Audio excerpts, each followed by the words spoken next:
The number hits your screen at 7:43 in the morning. You're still in yesterday's clothes. The cursor blinks. The balance reads $1,412,000.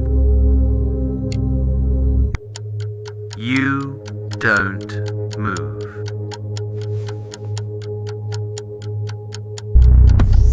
You read it again, same number. You close the laptop. You open it. Same number, $1 million. More than $1 million. You sit there for a long time. The fridge hums. Watching cars pass outside. Nothing in the room has changed, but everything in the room feels different. Like the air got thicker, like the walls moved 2 inches closer. You grew up in this city. You watched your father work doubles at the plant for 30 years. Retire with a bad knee and a party at the Moose Lodge. You watched your mother clip coupons on Sunday mornings, circling deals in red ink. Her handwriting was very neat. You used to watch her and think, one day I'll fix this. One day things will be different. Today is that day. But you don't feel what you thought you'd feel. You expected a door to open, some clean line between before and after. Instead, you just sit there in yesterday's clothes, eating cold noodles. The million doesn't roar. It just sits there, quiet, patient, waiting to see what you do with it. You call your mum first. Of course you do. She picks up on the second ring. Don't hang up, Mom. I need you to listen very carefully to what I'm about to say. You tell her. You say the number out loud for the first time. She goes silent. Then she starts to cry. Not loud, just small, tight sounds. The kind she makes when she's trying not to. I was just looking at his picture. He had the kindest smile.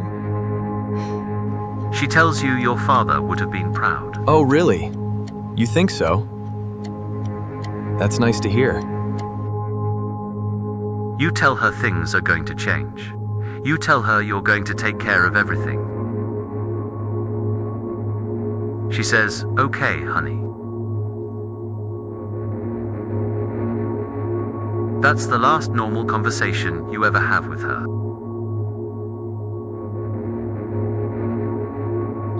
The first thing you do is pay off the house. Her house. The one she's been chipping away at for 22 years. You wire the money on a Tuesday. The bank calls her Wednesday morning. She rings you in tears again, different tears this time. She tells your aunt. Your aunt tells your cousin. Your cousin posts something vague on Facebook.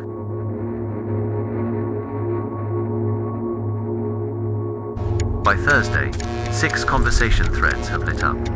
Hey, stranger, how are you doing? Been thinking about you. You know what they're thinking about. You answer 2 of them. You ignore the rest. That's the first mistake. 3 months in, you move.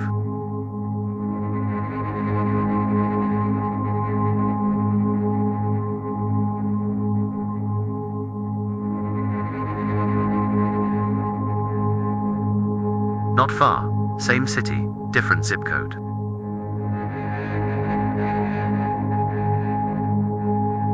The new apartment costs more per month than your parents' house cost per year.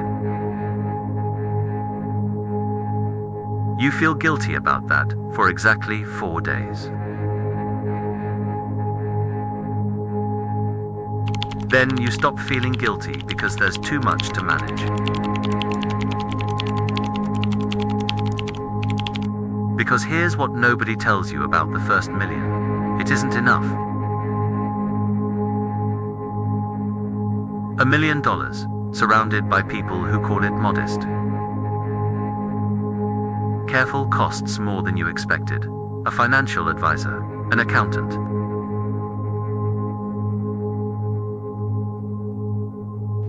An LLC, a lawyer to set up the LLC. Insurance, tax planning. Protecting the money costs money. So you keep working, you keep building. The money grows, slowly, then faster. And the family calls more.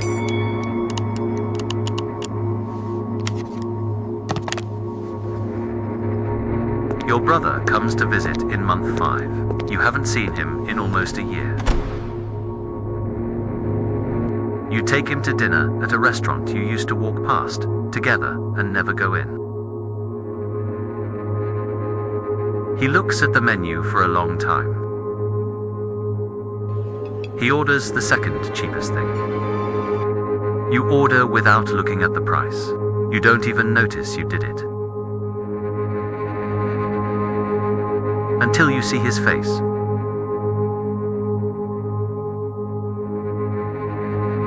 He asks good questions. He's smart. He always was. Desert comes. He puts his card down. You put yours down. He pulls his card back. He doesn't say thank you. On the drive home, you tell yourself it's nothing. 6 weeks later, he texts you. His car needs a new transmission. He doesn't ask directly. He just explains the situation, like he's filing a report. You send the money before he finishes explaining. He says, thanks, one word.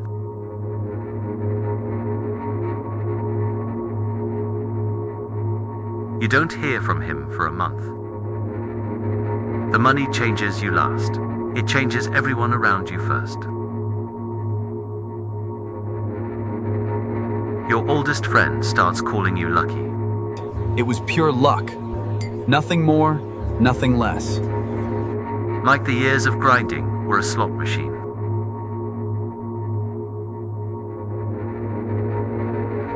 Like the 2 a.m. spreadsheets and the 3 times you almost quit were just a lucky streak. You correct him once, he goes quiet. You never correct him again.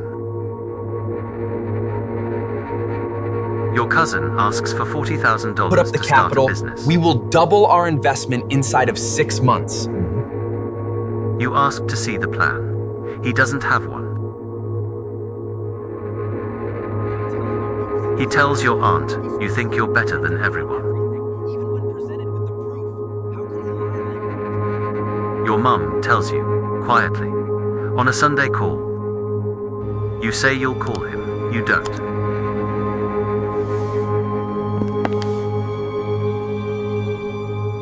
Month 9. You fly your mother out, first class. She spends the entire flight telling you it's too much.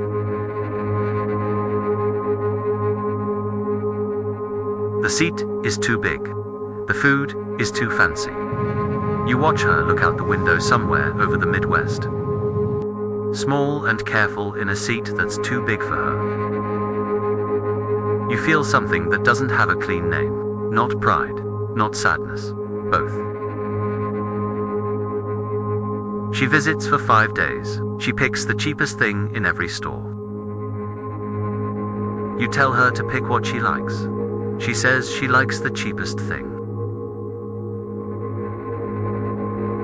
You can't buy her a version of herself that's comfortable with what you have. On the last day, she pulls you into a hug at the airport. She holds on longer than usual. She says she's proud. She says your father would be proud. Then she goes through security. She doesn't look back. You stand at the barrier. You're the only one standing still. The second million comes faster. The third, faster than that. The math starts to stop feeling real. Numbers on screens, columns in spreadsheets. You hire a property manager, a personal assistant.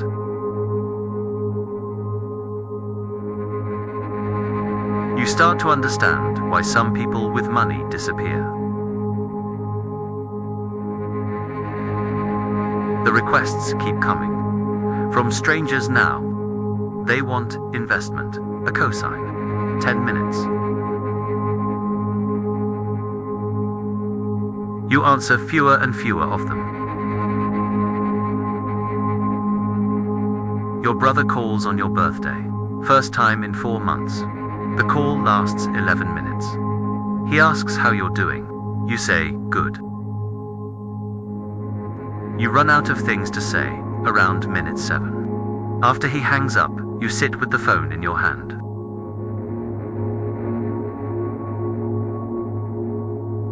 You think about the two of you at 12 years old. Talking in the dark about what you'd do when you had money.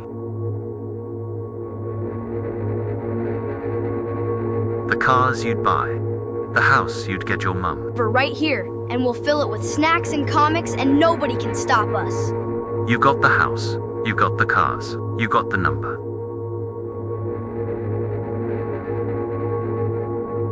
You just didn't know the dream had a price on the back.